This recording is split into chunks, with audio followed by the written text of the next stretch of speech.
So in 1897, about 127 years ago, the white men invaded Benin City, burnt down the Oba Palace, looted the sculptures and the treasures. They destroyed the Great Wall of Benin. The Oba, who was the Oba of Ovonranwen, went into exile in Calabar with his 2 wives. It was the last fall of the end of the old Benin kingdom. But what led to this invasion and the Benin massacre? Well, here's the backstory. The Kingdom of Benin has been in existence for centuries, long before the attack. Benin was a sophisticated and highly organized African kingdom. Benin is well known for its artistic achievements, especially the bronze and the ivory works. And you see, the Oba of Benin was the absolute ruler and the spiritual leader at the time. He was the supreme ruler with absolute power over the kingdom. His word was law and his authority extended over all the aspects of governance. Now, during the 19th century, the British leaders wanted to expand their trading influence in West Africa. They wanted unrestricted access to Benin's palm oil, rubbers, ivory, and other valuable resources in order to fuel their industries during the colonial era. But the Benin Kingdom refused to collaborate with them. They resisted colonization because apparently that was what the British were trying to do, to control the Benin Kingdom. But the Benin Kingdom were smart enough not to sell their resources out to the white men. So the Benin Kingdom regulated trade in their region, often imposing custom duties on the white men. So the British leaders saw this as a barrier to trade freely and pressured the colonial government to take action. They even tried to establish direct trade relationship with Benin, but they were rejected by the then Oba of Ovonranwen. So this rejection led to the increased tensions between the British and the Benin Kingdom. The white men first tried to close down the Benin trading route, but it wasn't working. So the British acting leader, who was James Philip, led a group of British officers, traders and soldiers down to Benin City to demand the Oba's submission. They wanted the Oba to submit to them so they would be able to trade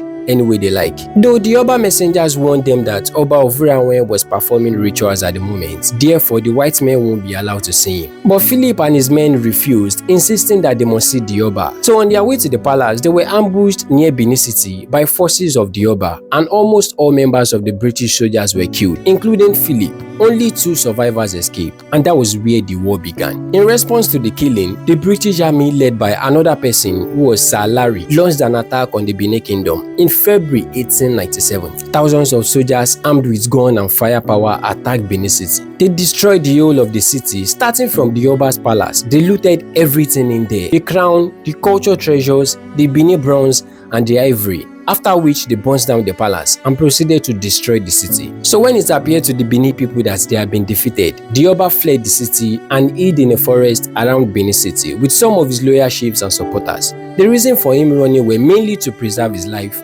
and possibly re-strategize for future resistance. But Oba of Ovonranwen would later surrender to the British when he saw that the destruction wasn't going to stop anytime soon. And after surrendering, the Oba was paraded around the city with shackles on his neck and legs. The British humiliated him before sending him away to Calabar in exile. So the British colonial government took control of Benin and the properties, marking the end of the independent Benin Kingdom at the time. Oba of Ovonranwen lived in Calabar from 1897 until his death in 1914, marking the end of his reign in the old Benin Kingdom. And in the same 1914, his son, Eweka II, was permitted to ascend the throne, but his power were largely ceremonial under the British colonial. They were the one controlling him. Exactly the same thing that they wanted to do. The installation of Oba Eweka was considered the start of the new Benin Kingdom, after the old Benin Kingdom was destroyed in 1897. And today, the looted Benin bronze and other valuable items seized during the war are now spread across various locations in Europe and in American museums, specifically in private collections.